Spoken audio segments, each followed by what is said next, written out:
Being concise has never been more important. That's not a fact, it's just a belief of mine.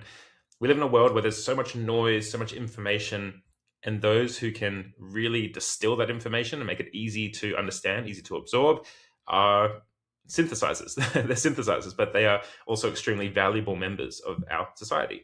So, in this video, I'm going to talk about what conciseness is because I found this definition to be really helpful, a really nice way of thinking about it. It's also a nice way for you to be able to track how concise you are when you speak. Then we're going to talk about what the process for conciseness looks like. And then step number 3, strategies that support conciseness, especially when you're speaking in high stakes. So it's easy for people to confuse brevity with conciseness. Brevity means being brief. So when you're brief, the focus is on not saying too many words. That is the number one priority. And however many ideas or valuable ideas you share is secondary to that. Conciseness, on the other hand, is about the number of quality ideas given how many words that you've said.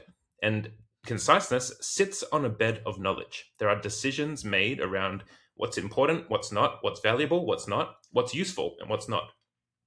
And so conciseness is so valuable because it's strategic, whereas brevity is just brief. It's just a few number of words. And so a mistake that people often make is that when they're trying to be concise, they actually end up being brief and they don't actually share anything meaningful with the words that they have at their disposal. So, important. We don't want to be brief, we want to be concise. And to be concise, we need to have quality ideas. And to get quality ideas, we essentially need to have some sort of process that involves us either gathering information or expanding our thinking and being able to get a lot of ideas out on the table like a brainstorm, and then we distill.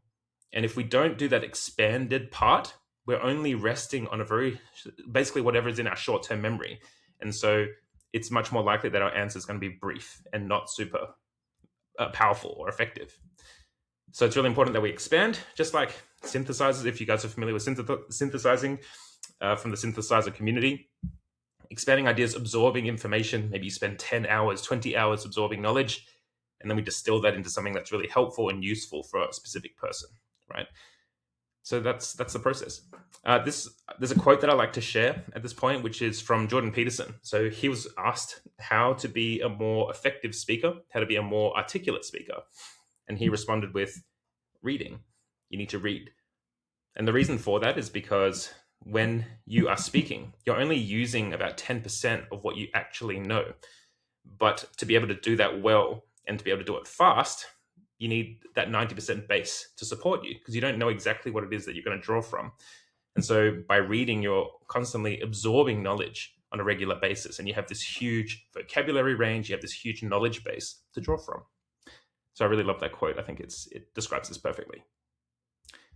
Lastly, moving on. So strategies that support conciseness, self-regulation. So having the discipline to sit down and think in the moment, especially when maybe you're under pressure and you need to come up with something quite quickly. That's really important to be able to get the most out of that time that you have.